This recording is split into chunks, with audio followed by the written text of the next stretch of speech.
Well, many Americans are struggling to save money as inflation soars to a 40-year high. According to the latest data from the Bureau of Economic Analysis, the personal savings rate was just under 5.5% in May, very close to its lowest rate since the 2008 recession.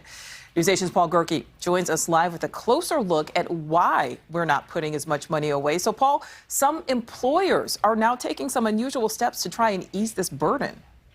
Yeah, it's a brutal job market out there right now, Nichole. Those employers doing what they can to retain talent. The experts will tell you you need to save something like 3 to 9 months to survive the tough times. But the reality for most Americans is that they have no savings at all. They're living paycheck to paycheck. And as people start dipping into whatever stash they may have, some of those big companies, as you mentioned, are offering big time incentives to keep up with inflation.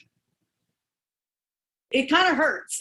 Jennifer LaMonica is one of millions of Americans dipping into their rainy day funds as clouds of a potential recession hang overhead. The Bureau of Economic Analysis defines the personal savings rate as the percentage of disposable income that we can put away after taxes and expenses. The pandemic and 3 rounds of stimulus checks padded pocketbooks at first. The personal savings rate hit a record high of 34% in April of 2020. But this April, it was at its lowest since the 2008 recession, 5.2%. Once the world reopened, I was so inclined to do things that I had that money saved. And I was like, cool, great. I have this so much money. And now I want to hang out with my friends. I want to go to happy hour. I want to go to brunch. I want to go those places. From COVID's onset to the end of 2021, U.S. households built up $2.7 trillion in extra savings, according to Moody's Analytics. But since the war in Ukraine began, savings have been in steep decline as inflation drives up the cost of gas, groceries, and almost everything else. Moody's says families have tapped into about $114 billion so far, only about 4% of what we had squirreled away, but enough to make us leery.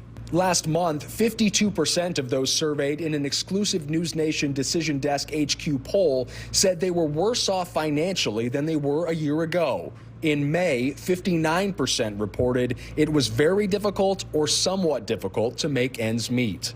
In a historically competitive job market, some major employers are combating inflation with mid-year raises and bonuses, including ExxonMobil, T. Rowe Price Group, and Microsoft. Jennifer isn't expecting such a courtesy. Mid-year raise, that's a cute one. I am not getting a mid-year raise.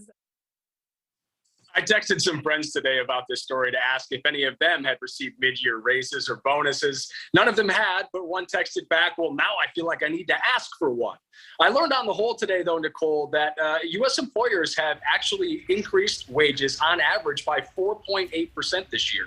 And 1/3 of the 300 largest companies are planning, or at least talked about planning, some sort of mid-year raise to help keep up with inflation. Yeah, that's good news there, Paul, because certainly lots of Americans can use that extra money. Okay, thank you.